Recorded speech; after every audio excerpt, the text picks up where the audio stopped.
YouTube channel එකට ඔයාලව ආදරෙන් පිළිගන්නවා. ඉතින් අදත් හොඳට පායලා තියෙන දවසක්. අද උදේම මම නැගිටලා කළේ වොෂ් එකක් දාගන්න එක. ඊට පස්සේ ඉතින් මම මගේ කොෆි එක හදාගන්න තමයි මේ යන්නේ. ඉතින් කොයි වෙලේ නැගිට්ටත් මට ටී එකක් හරි කොෆි එකක් හරි අනිවාර්යෙන්ම ඕනි. ඉතින් ඔයාලටත් එහෙම වෙන්නේ නැති කියලා මං හිතනවා. සමහර විට අපේ චූටි කාලේ ඉඳන් පොරුදුන විදිහ වෙන්නේ නැති. ඉතින් අර නිදිමත ගතිය, එතකොට කම්මැලි ගතිය, ඒ හැම එකක්ම කොෆි එකක් හරි ටී එකක් හරි බෙව්වම නැති වෙනවා මට නම්. ඉතින් මම දැන් මේ හදන්නේ මගේ කොෆි එක නිදහසේ රස විඳින්න. ඉතින් නිදහසේ රස විඳිනවා කියලා මං අදහස් කළේ මගේ චූටි පැටියා තාම නිදි කියන එක.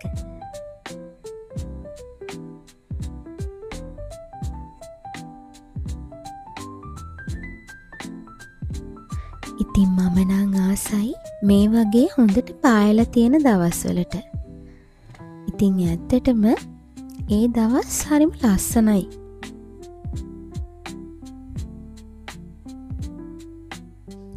ඉතින් ඉස්සර නම් අපි උදේට නැගිටලා අම්මා හදන තේක අම්මයි තාත්තයි අයියයි මල්ලි එක්ක අපි ඔක්කොම කතා බහ කරන ගමන් තමයි රස විඳින්නේ.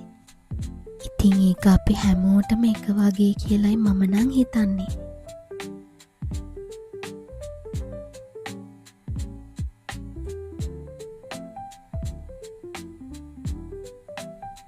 ඉතින් මම ඊයේ හස්බන්ඩ්නුයි මගේ චුටි පැටියයි එක්ක ග්‍රොසරි shopping ගියා.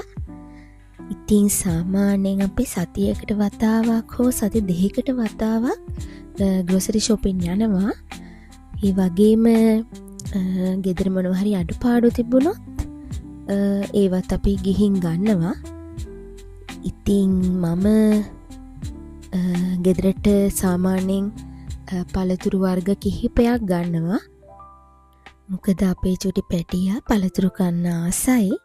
ඉතින් ගොඩක්ම ගන්න එයා කන්න කැමති පළතුරු තමයි. ඊට පස්සේ මම කිරි ගත්තා. ඉතින් මමයි හස්බන්ඩ්නුයි දෙන්නම කිරි ගොඩක් බොන හින්දා ටිකක් වැඩිපුර ගන්නවා. ඊට පස්සේ මේ බාස්මති එක මම ගන්නවා. ඉතින් රයිස් වර්ග හැම හදද්දී මම මේ බාස්මති එක යූස් කරන්නේ. ඉතින් පළතුරු වගේම මම එළවලුත් ගන්නවා. ලූණු, එතකොට සුදු ලූණු, අපි කන්න කැමති එළවලු වර්ගත් මම ගන්නවා. ඉතින් සම්බෝල වගේව හදන්න මම මේ ඩෙසිකේටඩ් පොල් එක තමයි යූස් කරන්නේ.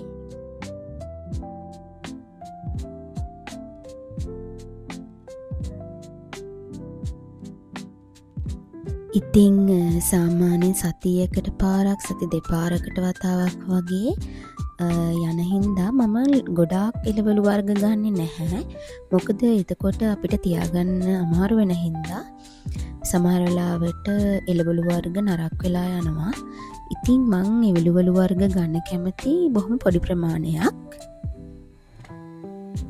ඉතින් අපිට ෆ්‍රෙෂ් බෝංචි වගේ දේවල් නැති හින්දා මේ විදිහට ෆ්‍රීස් කරපු එකක් තමයි අපි ගන්නේ.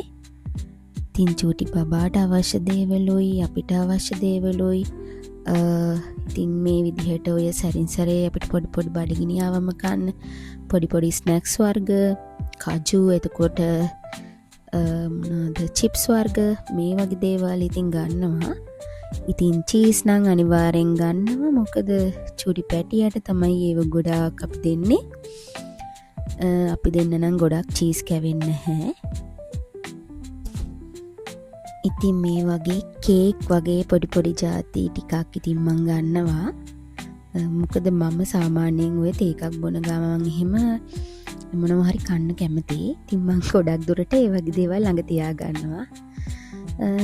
චොක්ලට් නම් කන්නේ ඉතින් හස්බන්ඩ් තමයි. මත් ඉතින් චුටි කෑල්ලක් වගේ කනවා. ඉතින් ඔය විදිහට මම ගොඩක් බඩු ගත්තා. මං ගත්ත එළවලු පළතුරු එතකොට අනිත් ග්‍රෝසරීස් මේ හැම දෙයක්ම මං ගෙදර නැති දේවල් බලලා එහෙම තමයි ගන්නේ. ඉතින් ගන්න යනේවට වඩා වැඩිපුර බඩු ටිකක් එකතු කරගෙන තමයි අන්තිමට අපි දෙන්න ගෙදර එන්නේ. ඉතින් මම තව ආසයි මෙන්න මේ වගේ චූටි කැන්ඩල්ස් වගේ කිචන් එකට පොඩි පොඩි දේවල් ගන්න. ඉතින් මං ඒ දේවලුත් ආස හිතුනොත් අරගෙන තමයි එන්නේ. ඉතින් මම දැන් හදන්නේ නම් පොල් සම්වලයක් හදාගන්න. මොකද මම සමහර වෙලාවට හරිම ආසයි උදේට පොල් සම්බෝලයි බතුයි කන්න. ඉතින් මට අද හිතුණ මම පොල් සම්බලයක් හදාගෙන බත් කනවා කියලා. ඉතින් අපි ගෙදර ඉන්න කාලේ ඉඳන්ම පොල් සම්බෝල කන්න හරිම ආසයි. මම හිතනවා මං වගේම පොල් සම්බල කන්න තවත් අය කැමති ඇති කියලා. ඉතින් මම නම් පොල් සම්බලයක් හදලා ඒක තෙල් දාගෙන තමයි කන්න කැමති. ඉතින් ඉස්සර නම් උදේට සමහර දවසට අපි කැමති හින්දා අම්මා පොල් සම්බලයක් හදලා බත් හදනවා. ඉතින් එයා හදන සම්බෝලේ නම් ඊට වඩා ගොඩක් රසයි. ඉතින් මං හදාගත්ත රසම රස සම්බෝලෙත් එක්ක සුදු බත් උණුවේ කන්න තමයි දැන් මං හදන්නේ. ඉතින් මාත් එක්ක මන් දෙයක් අද්දී එයාට කන්න පුළුවන් වුණත් බැරි වුණත් මගේ ළඟට වෙලා ඉඳගෙන චුට්ටක් හරි අපේ චූටි බබාට කන්න ඕනේ. ඉතින් එයාටත් මම ආසාවට චූට්ටක් කවලා ඉවර වෙලා ඉතින් එයාත් එක්ක මේ විදිහට තමයි කාලය ගත කරේ. ඉතින් මේ වෙලාවේ නම් පොඩි වැහි කළුවක් තිබුණා එළියේ. ඉතින් මගේ චූටි පැටියා හරිම ආසයි මේ විදිහට ජනේල උඩට වෙලා ඒ පාරේ එන මිනිස්සු දිහා බලන්න, බලු පැටවු දිහා බලන්න. ඉතින් ওই විදිහට ටික වෙලාවකින් හොඳටම වහින්න පටන් ගත්තා. ඉතින් මගේ චූටි පැටියා හරිම ආසයි මේ විදිහට වහිද්දි ටිකක් එළිය බල බල ඉන්න. මොකද එයාලට මේ දේවල් අලුත්නේ. ඉතින් එයා හරිම ආසයි මේ විදිහට වැස්ස දිහා බල බල ඉන්න. ඉතින් හවසට මම මොනවද කන්නේ කියලා මතක් කර කර ඉද්දි මට හිතුණාද ඉන්දියාප්ප හැදුවොත් හොඳයි කියලා. ඉතින් ලංකාවෙන් ගෙනාපු ඉන්දියාප්ප පිටි වගේක් තියලා මම ඉන්දියාප්ප හදන්න ලෑස්ති වුණේ. ඉතින් ඉන්දියාප්ප පිටියකට ලුණු ටිකක් දාලා මම මුලින්ම වතුර දාලා ඒක පදම හරියට බලලා ඒක හදාගත්තා.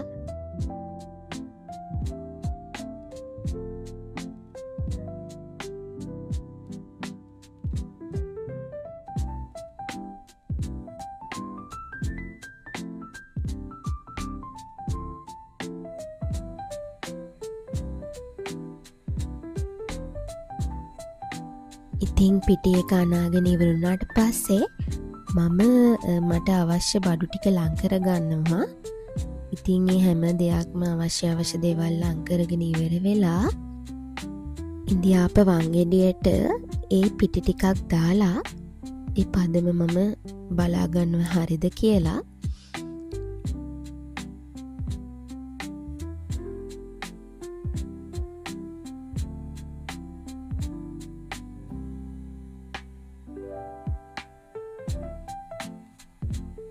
ඊට පස්සේ මගේ ඉන්දියාප්ප වට්ටි ටික අරගෙන මම ඒ ටික සෝද ගන්නවා. සෝදගෙන ඉවර වෙලා මම කරන්නේ ඒ ටික හොඳට තෙතමාතු කරගන්න ඕනේ. ඒක ටිකක් අපි වියලි කරගෙන තමයි මේක කරන්න ඕනේ.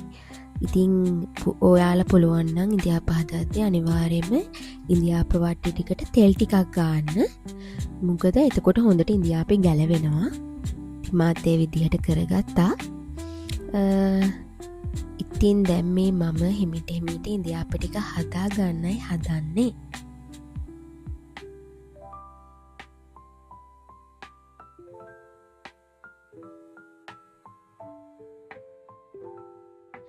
ඉතින් මම වක් කරගත්ත ඉන්දියාප ටික දැන් තඹ ගන්න තමයි හදන්නේ. ඒ තඹ ගන්න අතරතුර මම ඉතුරු ඉන්දියාප ටිකත් මිරික ගන්නවා. ඊට පස්සේ ඉතින් ඒ ටික හොඳට තැඹුණාට පස්සේ මං හෙමීට එකින් එක ගලවලා ගලවගත් ඉන්දියාප ටික මම මොකක් හරි භාජනයකට දාගන්නවා.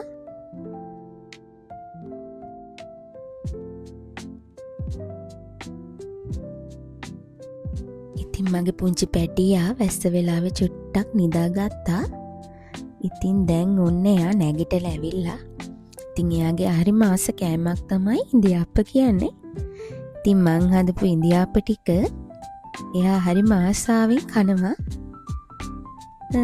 ඉතින් එයාත් එක ගෙවන ජීවිතේ ඇත්තටම පුදුමාකාර සතුටකින් තමයි ගෙවන්නේ. ඉතින් මං හදන මොන කෑමක් වුණත් මේ විදිහට එයා ආසාවෙන් කනවා දකිද්දි ඒක හරිම හිතට ලොකු සතුටක්. ඉතින් මං හිතන්නේ හැම අම්මා කෙනෙකුටම ඒක ඒ විදිහටම දැනෙනවා ඇති. ඉතින් මගේ චූටි පැටියා සෙල්ලම් කරන්නේ නැති යාට කම්මැලි වෙලාවල් වලට මම ඉතින් කුස්සියේ මොනවා හරි වැඩක් කරනවා නම් උයනවා නම් නැත්තම් තේ හදනවා නම් ඉතින් එයා හරිම ආසයි මේ විදිහට පැන්ට්‍රි টොප් එකට වෙලා වාඩි වෙලා මං කරන වැඩ දිහා බලන් ඉන්න. ඉතින් මමත් හරිම කැමතියි යත් එක්ක මේ විදිහට කාලය ගෙවන්න. මොකද ගෙවෙන කාලය ආයිත් අපිට කවදාවත් ගන්න බෑ. ඒ හින්දා මම හරිම කැමතියි ඒ මොහොත මගේ ආදරණීයන් එක සතුටින් ගෙවන්න. ඉතින් එයාලටත් ඒක හොඳ අත්දැකීමක් කියලයි මම හැම වෙලේම හිතන්නේ. ඉතින් මං හදපු ඉන්දියාප එක මගේ පුංචි පැටියා රස විඳින ගමන් මම කළේ මට එකතු වෙලා තිබ්බ භාජන ටික හෙමීට ඔක්කොම ටික සෝදලා මගේ පැන්ට්‍රි টොප් එක උඩ අස් කරගත් එක.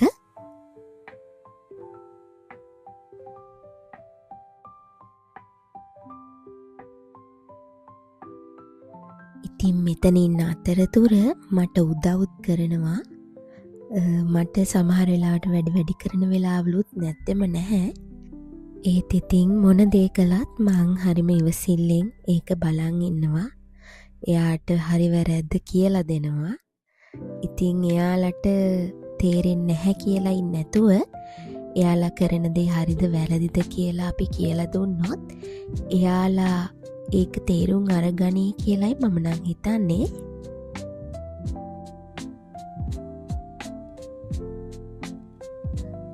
ඉතින් ඔය විදිහට මගේ වැඩ ටික හෙමීට මං ඉවර කරගත්තා. ඉතින් මේ තියෙන්නේ මං හදාගත්ත ඉන්දියාප්ප ටික. ඊට පස්සේ මං අනිත් භාජන ටිකත් මේ විදිහට සෝදලා දැම්මා. ඉතින් මේ විදිහට ඉතුරු භාජන ටිකත් හොදගෙන ඉවර වෙලා මම සිංක් එකත් ඒ වෙලාවෙම හොදලා අස් කරගත්තා.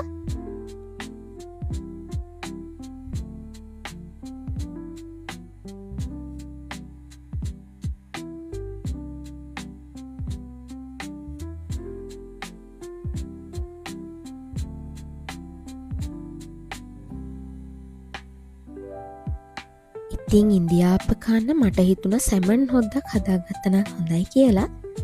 ඉතින් මං ඒකට සැමන් මේ වගේ පුංචි ටින් දෙකක් දාගන්නවා. ඉතින් අපේ ලංකාවේ රසට සැමන් එහෙම හැම තැනම හම්බෙන්නේ නැහැ. ඉතින් මෙන්න මේ සැමන් එක අපි ගන්න නිතරම ඒක අපි අර ලංකාවේ තියෙන මැකරල් ඒ සැමන් එකට ගොඩක් ළඟින් යන රසයක් එන්නේ. ඉතින් මං ඒක තමයි ගියොත් හැමදාම ගන්නේ.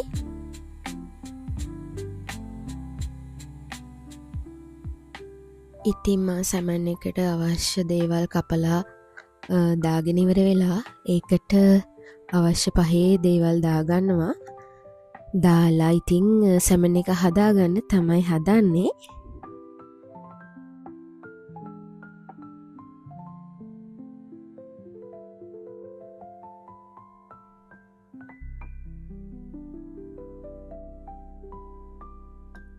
ඉතින් මන් දැන් මේ සැමන් එකට දාගන්නේ පොල් කිරි. ඉතින් මගේ පොල් කිරි එක ෆ්‍රිජ් එකේ තිබුණේ. ඒකයි මේ විදිහට තියෙන්නේ. ඉතින් පොල් කිරි දාලා හොඳට උයා ගන්න ඕනේ මේ සැමන් එක. ඉතින් මේ තියෙන්නේ අපේ ගෙදර රෑ කෑම වේල. ඉතින් ඔය විදිහට තමයි මගේ දවස හරිම ලස්සනට ගෙවුනේ.